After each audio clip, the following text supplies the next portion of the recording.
pour vraiment ñu convoquer lucidité dans ce dossier là mooy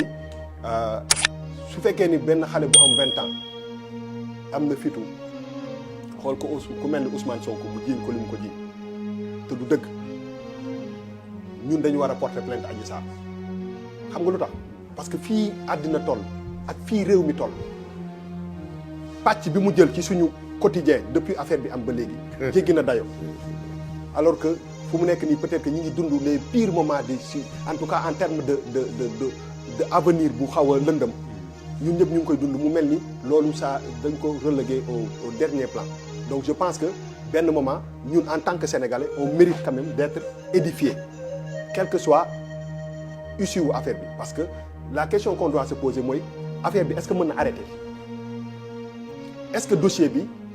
mën nañ arrêter ci benn côté wala ci beneen je ne pense pas moom laay wax ni ban yëpp la ñu xale bu jigéen bi yëpp ba ne diw daf ma violé mu lëmbee réew mi nit yi am ñu ci yàqule ñuy jàpp nit nii pour que affaire bi nax saay donc nous on a le droit de savoir parce que à la fin de la journée moom laay bu ñu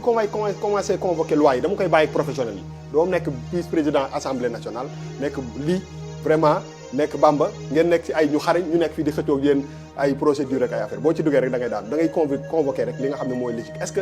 fi ñu toll nii ci dossier bi war na mën a ñu lem ko dugal ko ci tiroir bu jeex est-ce que c'est pas trop tard on a besoin de savoir parce que ni mu demee la ça veut dire que ban xale bu am 20 ans mooy yëpp nit yi bay def loo nit affaire yi muy fàll non dañu bëgg benn moment que dans ce dossier là que ñu xam exactement bu dee ay nit ñoo ko formaté defar ko ba mu nice dugal ko pour jéem a nax saayal benn nit dañu bëgg a xam parce que pour man ban intelligence la benn xale bu am 20 ans mën a am jàkkaarloo ku mel ni Ousmane Sonko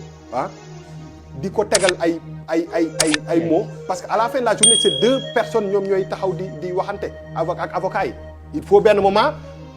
dafa mel ni ci procès yu mag yi dañuy xaar jour bi ñuy woo nit ki à la barre pour mu wax c'est-à-dire dina ma jaaxal trop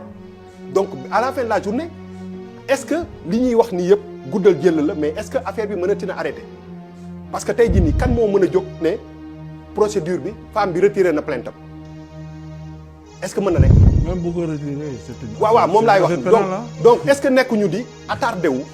si loo xam nañ ne aboutissement bi lii la parce que jël na ampleur boo xam ne ëpp jéggi na dayo loo xam ne dañ ko war a régler nu mu gën a gaaw pour man situation bi ñu nekk nii on est dans tellement de problèmes que genre situation yu mel ni mënuñu ko tirer en longueur muy jël espace bu mu warul jël par exemple aujourd'hui président Ousmane Sonko c'est pas n'importe qui et boo xoolee ni réew mi demee nii nga xam ni c'est pas n'importe qui